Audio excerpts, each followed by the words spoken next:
Radio SME presenta. Las opiniones vertidas en este programa son responsabilidad única y exclusivamente de quien las emite. Leer para entender el mundo y para poder cambiarlo, con el propósito de mejorarlo.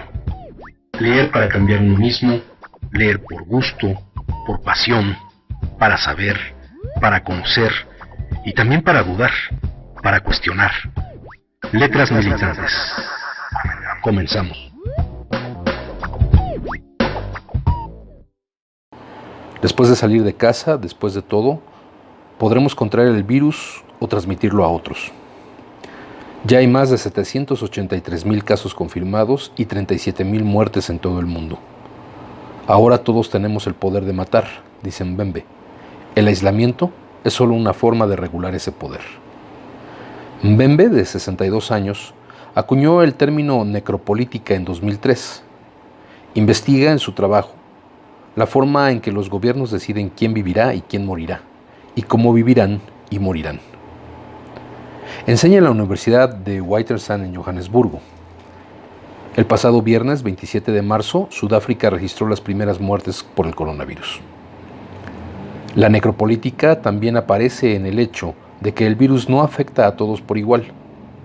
Existe un debate acerca de priorizar el tratamiento de los jóvenes y dejar morir a las personas mayores. Todavía hay quienes, como el presidente de Brasil, Jair Bolsonaro, insisten en que la economía no puede detenerse, incluso si parte de la población necesita morir para garantizar esa productividad. ¿Van a morir algunos? Van a morir, lo siento, así es la vida, dijo recientemente el mandatario brasileño. El sistema capitalista se basa en la distribución desigual de la oportunidad de vivir y morir, explica Mbembe. Esta lógica de sacrificio siempre ha estado en el corazón del neoliberalismo, que deberíamos llamar necroliberalismo. Este sistema siempre ha funcionado con la idea de que alguien vale más que otros. Los que no tienen valor pueden ser descartados. Muy buenas tardes, bienvenidos. Esto es Letras Militantes. El día de hoy estamos abordando una entrevista que le hacen a este filósofo camerunés, Achille Mbembe. Se titula La pandemia democratiza el poder de matar. Y entonces hace Mbembe este análisis desde su perspectiva a partir del término que él mismo, como se menciona aquí al inicio de la entrevista, acuñó por allá del 2003 y que es a partir de un ensayo que se titula Necropolítica. Esta necropolítica, como la propia palabra lo indica, tiene que ver con la política de la muerte o cómo se hace política con la muerte. Y bueno, a lo largo de su ensayo va desarrollando este análisis de cómo lo que originalmente se consideraba que era el biopoder en las tesis de Michel Foucault, cómo se ha extendido. Ya no se trata solamente de que las instituciones decidan sobre los procesos de salud del cuerpo de cada ser humano, sino que incluso en estos procesos económicos de fin del siglo XX con el neoliberalismo, incluso va adquiriendo un poder superior el Estado sobre los cuerpos al grado de decidir quién muere y quién no muere. Ya hace algún tiempo en un programa en Letras Militantes tocamos el tema con un libro que se llama Capitalismo Gore, que hacía referencia también a este aspecto de la necropolítica y cómo, por ejemplo, el narcotráfico era una actividad que podía adecuarse a este poder de decisión sobre la vida y la muerte. Pero no solo el narcotráfico, sino que ahora la salud en sí misma se está convirtiendo en ese tema de decisión sobre la vida y la muerte. Y esta necropolítica tiene que ver mucho, sobre todo el día de hoy, en las decisiones que los estados están tomando para afrontar la crisis sanitaria del coronavirus. Como menciona aquí en la entrevista, desde las declaraciones de Jair Bolsonaro, el presidente de Brasil, y también pues podemos retomar lo que al respecto ha declarado el propio presidente de los Estados Unidos, las acciones de su gobierno, que parecen estar dispuestos a sacrificar las vidas humanas a cambio de mantener los procesos económicos en movimiento. Y en el caso de México no es la excepción. sabemos que hay una franja muy importante de empresarios que están más interesados en que no la economía, sino su tasa de ganancia como empresarios no disminuya, no que se detenga la economía, sino que ellos dejen de ganar. Eso es lo que realmente preocupa de fondo. Y este dejar de ganar tiene que ver pues desde el principio mismo de parar las actividades, pero seguir pagando el salario. Entonces, frente a este tipo de situaciones, los empresarios que nunca quieren perder un centavo, pues lógicamente anteponen su interés y son capaces, como hemos visto en días recientes aquí en la Ciudad de México, en nuestro país, son capaces de declararse incluso en contra de los temas básicos de salubridad, como este famoso tema de TV Azteca, de las declaraciones o la declaración editorial que hace TV Azteca a través de Javier Alatorre, en donde dice que no hay que hacerle caso a López-Gatell, al subsecretario encargado de la crisis epidemiológica, aunque después se disculpan y hacen todo este protocolo de que fue un malentendido y de que no hay resentimientos entre estos personajes, nos queda muy claro que efectivamente hay un interés principalmente económico, principalmente monetario, por encima de la salud de la gente en general y de los trabajadores en particular. Vamos a continuar con esta entrevista que se le hace a Mbembe. Esto se hace, bueno, lo tomamos de una página que se llama La Vorágine, aunque originalmente la entrevista aparece en otro medio, Gauchas, el 31 de marzo del 2020. Y pregunta el periodista: ¿cuáles son sus primeras impresiones de esta pandemia? Y contesta Mbembe: por ahora estoy abrumado por la magnitud de esta calamidad. El coronavirus es realmente una calamidad y nos trae una serie de preguntas incómodas. Este es un virus que afecta nuestra capacidad de respirar. Y pregunta nuevamente el periodista: y obliga a los gobiernos y hospitales a decidir quién continuará respirando. Contesta Mbembe: sí. La pregunta es cómo encontrar una manera de asegurar que cada individuo pueda respirar. Esa debería ser nuestra prioridad política.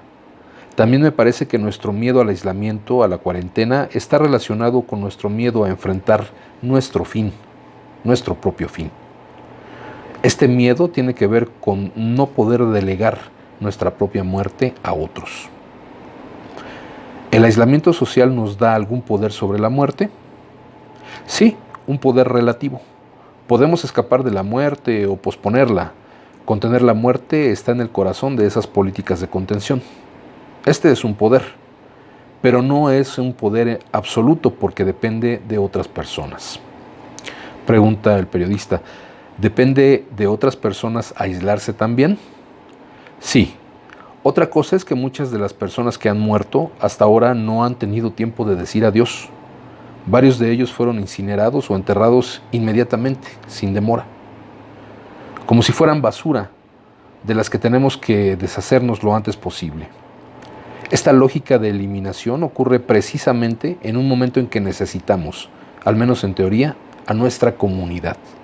Y no hay comunidad sin poder despedirse de los que se fueron. Organizar funerales. La pregunta es, ¿cómo crear comunidades en tiempos de calamidad? Creo que esta respuesta, o bueno, la pregunta que da dentro de esta respuesta aquí Mbembe me parece muy, muy importante. ¿Cómo crear comunidades en tiempos de calamidad?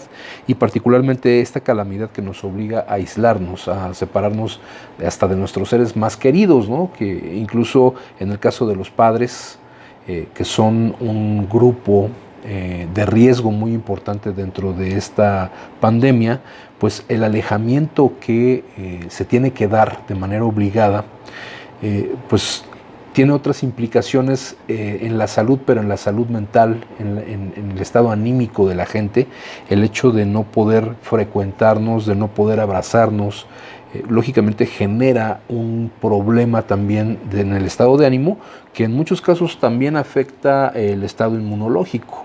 Entonces, bueno, esto es un planteamiento importante. ¿Cómo podemos seguir creando comunidad en estos tiempos de aislamiento?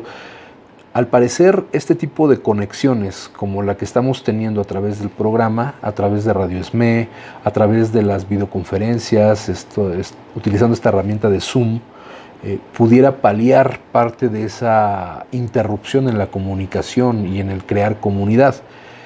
Porque no del todo, o sea, creo que nada sustituye el contacto físico. Y sabemos desde los planteamientos que se hacen cuando empezaron estos experimentos de realidad virtual, con tratar de emular una serie de sensaciones físicas generadas a través de medios electrónicos, medios virtuales, pues realmente no han podido llegar al nivel de satisfacción o al nivel de credibilidad que podemos tener en el contacto físico persona a persona, y que en este momento en la pandemia pues se convierte en un tema muy importante. Continúa la entrevista. ¿Qué consecuencias dejará la pandemia en la sociedad? La pandemia cambiará la forma en que nos relacionamos con nuestros cuerpos. Nuestro cuerpo se ha convertido en una amenaza para nosotros mismos. La segunda consecuencia es la transformación de la forma en que pensamos sobre el futuro, nuestra conciencia del tiempo. De repente no sabemos cómo será el mañana. Este es otro planteamiento que creo que todos hemos tenido, ¿no? Cuando vemos las conferencias diarias sobre la situación que guarda la pandemia, a veces hay planteamientos de metas en días de cuándo vamos a pasar a una siguiente fase, cuándo va a ser el pico de la pandemia, cuándo empiezan a bajar los contagios, pero estos son modelos teóricos, son modelos hipotéticos, a partir de la matemática, a partir de las experiencias que se están viviendo en otros países, lógico, recuperando también información que se tiene de la gente hospitalizada, del número de muertos, pero no son cifras definitivas, y lo que prevalece siempre es una incertidumbre. Por ejemplo, el primer planteamiento fue que el confinamiento iba a durar hasta el 30 de abril. Hoy sabemos que dura por lo menos hasta el 30 de mayo, y que estamos en la fase 3 ya de esta epidemia. Entonces no hay una completa certeza de qué es lo que va a pasar. Y si bien en lo íntimo, en lo personal, nos puede generar un conflicto por no tener esa serie de certezas que teníamos antes de la pandemia, pues a nivel práctico, a nivel de quienes deben salir de manera obligada a trabajar, deben utilizar el transporte público y tener contacto con otra gente, por ejemplo comerciantes, quienes trabajan en lo que se le llama estas labores sustanciales, porque bueno, ahorita están detenidas las no sustanciales, pero entonces eso quiere decir que hay actividades entre comillas sustanciales y hay trabajadores que las llevan a cabo. Entonces, esta incertidumbre de no saber qué va a pasar al día siguiente, no saber si estoy contagiado o no, porque no sabemos si estamos exactamente en una zona de contagio, aunque las estadísticas nos digan que, por ejemplo, la alcaldía Gustavo Amadero o la alcaldía Iztapalapa son de las que tienen mayor número de personas infectadas del coronavirus, bueno, pues también nos debe quedar claro que tanto en Gustavo Amadero como en Iztapalapa son zonas de tránsito de la gente que viene tanto del Estado de México a la Ciudad de México, como quienes habitan en esas alcaldías, pero tienen que trasladarse a otras zonas de la ciudad, a Santa Fe, a Coyoacán, a la Cuauhtémoc, a Benito Juárez. Entonces, realmente no existe una certeza de cómo se dan estos procesos del contagio, y entonces tomando en cuenta que la manifestación ya de la enfermedad se da hasta 14, 15 días después, son periodos de intensa incertidumbre lo que estamos viviendo, y que nuestro propio cuerpo puede ser el que nos genere este padecimiento, ¿no? Es algo que lo podemos tomar en cualquier espacio, pero que nuestro cuerpo es el que lo va a incubar, el que va a generar la enfermedad y finalmente el que va a acabar con nuestras vidas. Entonces sí hay una nueva forma, o se está gestando una nueva forma de concebirnos y de concebir la interacción entre las personas. Esto de saludarnos con el codo, mantener la sana distancia, utilizar el cubrebocas, utilizar guantes, incluso medidas hasta extremas que ya empiezan a utilizar a la ciudadanía normal, como es el hecho de quitarse los zapatos antes de entrar a la casa, usar desinfectante con todos los objetos que traes. En fin, todos estos temas no son una cuestión pasajera, ni son una cuestión anecdótica de la que a lo mejor vamos a comentar dentro de 3 o 4 años como algo que pasó y que no volvemos a vivir.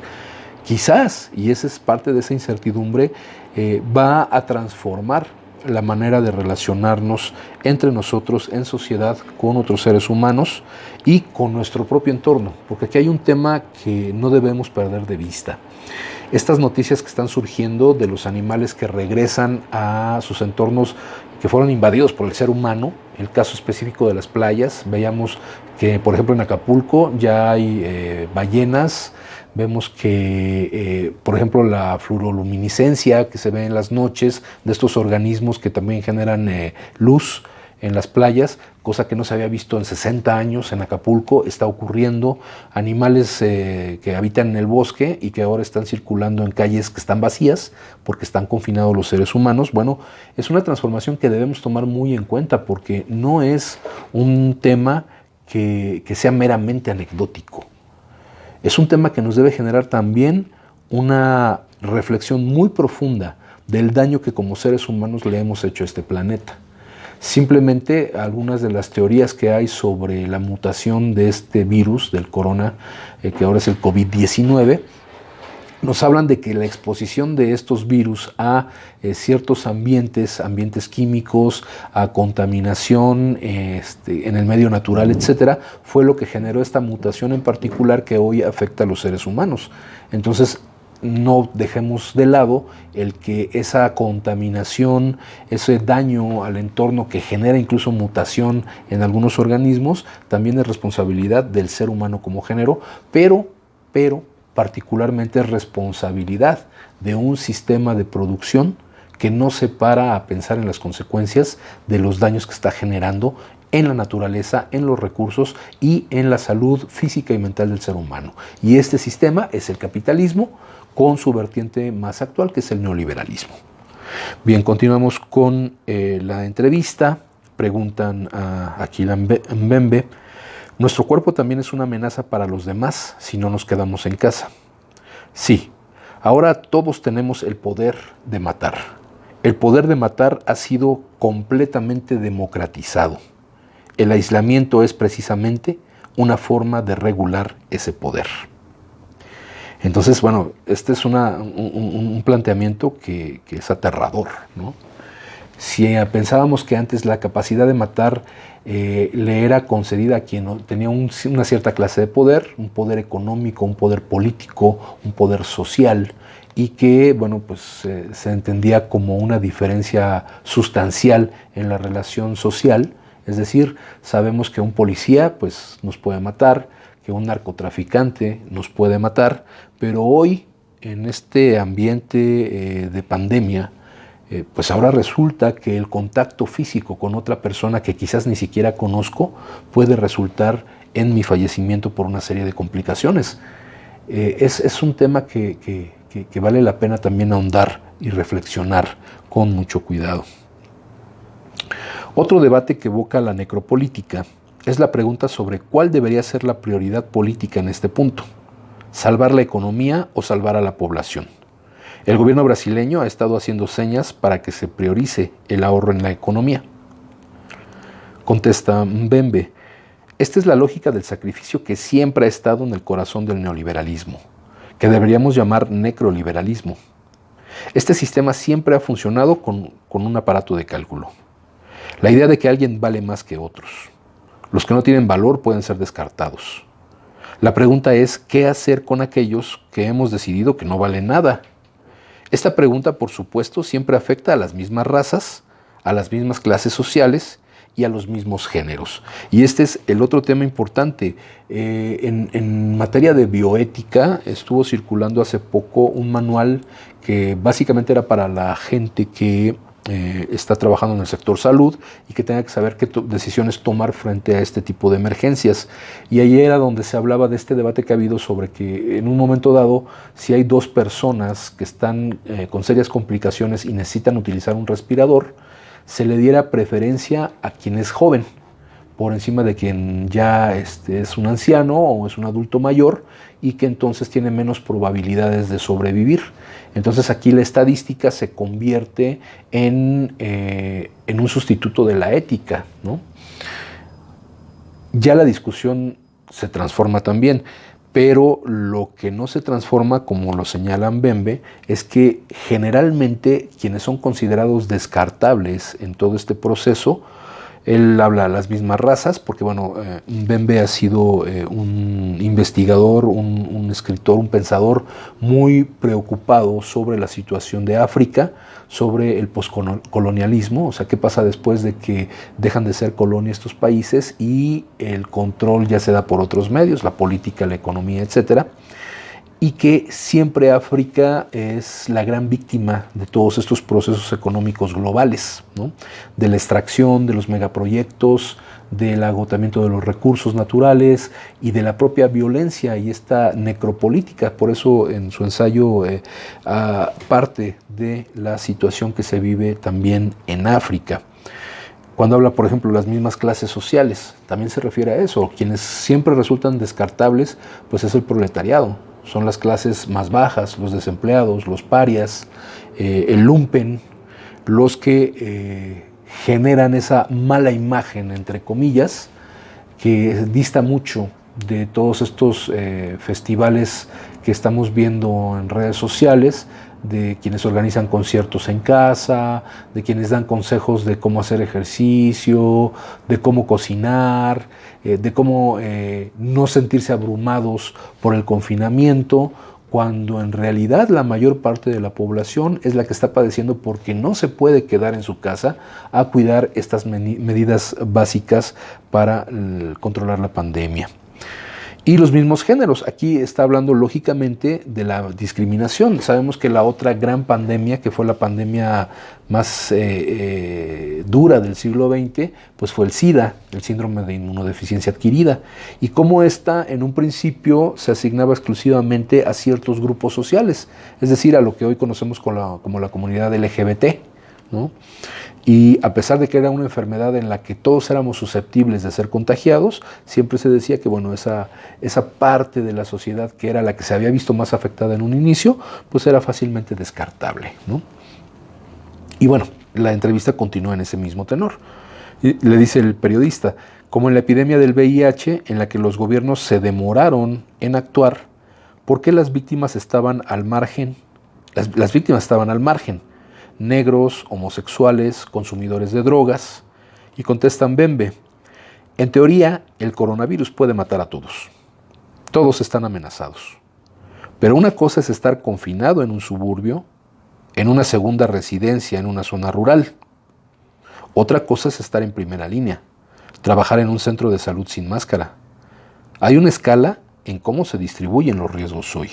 Y con esto retomamos ese tema de los trabajadores que están en actividades esenciales. Pensar, por ejemplo, en los cajeros de Walmart, de Soriana, de Chedraui.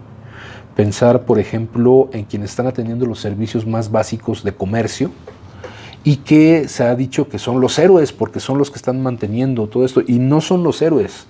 Pensemos que estos trabajadores, que en el caso, por ejemplo, en México, sabemos que en el norte de la República, en el caso de Baja California, en Mexicali, en Tamaulipas y en otros estados, y también en el otro extremo, en la península de Yucatán, en la ciudad de Mérida, se está obligando a los trabajadores a acudir, a continuar con sus labores como si no pasara nada. Se les da quizás un cubrebocas, quizás un par de guantes de látex, quizás se les construye algún tipo de caseta o de protección para no estar tan expuestos al contagio, pero no cabe duda que son esa primera línea de riesgo frente al coronavirus.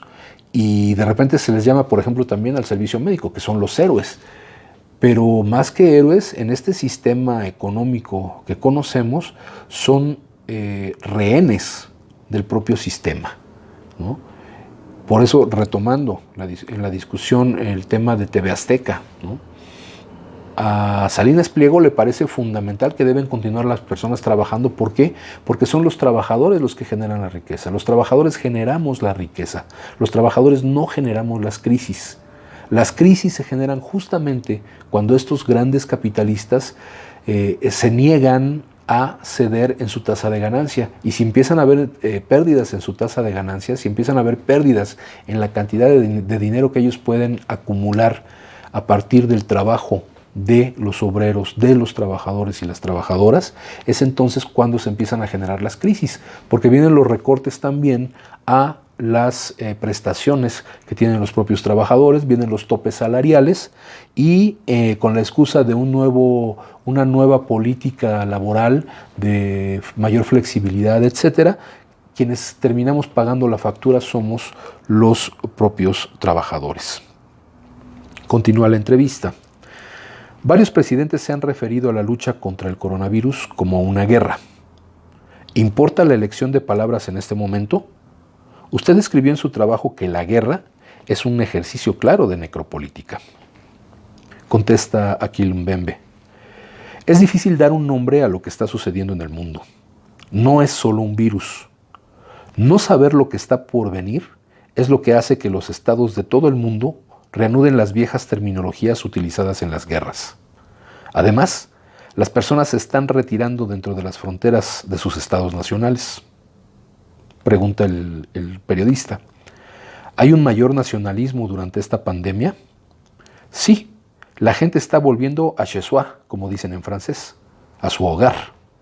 Como si morir fuera de casa fuera lo peor que podría pasar en la vida de una persona. Las fronteras se están cerrando. No estoy diciendo que debieran estar abiertas, pero los gobiernos responden a esta pandemia con gestos nacionalistas, con esta imagen de la frontera, del muro. Y en ese sentido también es muy importante hacer otra reflexión sobre este cierre de fronteras, este temor como atávico de esa enfermedad que no vemos, de esos síntomas que no se manifiestan abiertamente, pero que nos generan un miedo a veces irracional. Por ejemplo, si oímos a alguien toser dentro del transporte público o dentro de un lugar donde estemos varias personas, como lo más sencillo, porque ya sabemos que en el caso de México ha habido ataques incluso al personal de limpieza, al personal de salud. Ha habido violencia hacia personas que se están dedicando a combatir este problema de salud, y lo hace un sector de la gente que es francamente ignorante, que es francamente, vamos a decirlo así, es francamente estúpida. Gente que no entiende que las personas que están en el proceso de cuidado de la salud, los trabajadores del sector salud, son quienes están mejor preparados para combatir esa situación de contagio. Y que en el momento en que ellos salen de su rutina de trabajo, ya cumplieron con todo un procedimiento, con todo un protocolo para evitar contagiar a la gente que está afuera. Y entonces, de manera irracional, actuando como verdaderas bestias, hay un sector de la población en diferentes regiones del país y en la propia Ciudad de México que ataca a este personal de salud, y esa es una cuestión francamente enervante. Es algo que no se puede concebir en una sociedad que supuestamente está civilizada, que supuestamente es urbana y que tiene acceso a la información no solamente ya a través de televisión y radio, sino a través de las computadoras, los celulares, las tabletas, etc. Y que lo único que demuestra es que lo que está aflorando es un sentimiento de lo más incivilizado, de lo más primitivo, de lo más retardatario, que nos hace pensar que estamos llegando nuevamente a la Edad Media, ¿no? Una nueva Edad Media, en donde hay que construir nuestros feudos, nuestros castillos y evitar que con eso vengan los contagios de la peste y de estas enfermedades, que además otro sector no duda en calificar como castigos de Dios, ¿no? Como veíamos en el caso del responsable del sector salud en Israel, un rabino ortodoxo, que decía que el coronavirus era un castigo divino por la homosexualidad, y resulta que dio positivo para coronavirus, ¿no? Entonces dices, bueno, ironías de la vida, pero lo que queda en evidencia es que hay un alto nivel de estupidez a nivel global, que de repente nos devuelve a estas épocas primitivas en donde todo lo atribuíamos a un castigo divino o a una recompensa divina, cuando la ciencia ha demostrado que hay otras explicaciones y hay otras razones para las cosas. Y concluye la entrevista con esta pregunta. Después de esta crisis, ¿volveremos a ser como antes? Responde Mbembe. La próxima vez seremos golpeados aún más fuerte que durante esta pandemia. La humanidad está en juego. Lo que revela esta pandemia, si no la tomamos en serio, es que nuestra historia aquí en la Tierra no está garantizada. No hay garantía de que estaremos aquí para siempre. El hecho de que sea plausible que la vida continúe sin nosotros es el tema clave de este siglo. Y con esto, Akil Mbembe se refiere no solamente al problema del coronavirus como una cuestión, digamos, natural, un virus que ataca la salud de los seres humanos, sino que también se refiere a la manera como los seres humanos estamos utilizando nuestros recursos y estamos utilizando este planeta. Nos estamos dando cuenta que somos perfectamente descartables como habitantes en este mundo, ¿no? Lo que decíamos hace rato, de este regreso de los animales a los entornos urbanos, a los entornos turísticos, lo único que nos revela es que si nos desaparecemos como especie, el mundo va a seguir girando y el mundo verá la manera de sanar, ¿no? Estos daños que hacemos, efectivamente, sobre quien se revierten es sobre nosotros mismos, y ni siquiera sobre quienes hoy estamos viviendo aquí sobre la Tierra, sino sobre las futuras generaciones. Entonces es importante que en estos momentos en que la mayor parte del tiempo debemos buscar estar en nuestras casas, en la medida de lo posible, nos debe servir también para reflexionar sobre cuáles son los alcances de esta pandemia. No pensarlo como suele hacer otro sector que utiliza redes sociales, que dice, bueno, sí, ahorita pues estamos en la pandemia, pero cuando acabe, pues ¿quién me invita a unas cervezas? ¿Quién me invita a unos tacos? Vámonos a bailar, vámonos de fiesta. Como si esto fuera una cuestión pasajera que no merece mayor atención que la de ser una anécdota dentro de meses, dentro de años, de la que incluso nos podamos reír, ¿no? Pero el asunto es mucho más grave que eso. El asunto es que esto ha costado miles de vidas en todo el mundo, quizás no la cantidad de vidas que ha cobrado otros tipos de enfermedades, de pandemias o desastres, o incluso conflictos bélicos, porque también ese es otro aspecto. Las guerras han cobrado más muertos que la propia pandemia.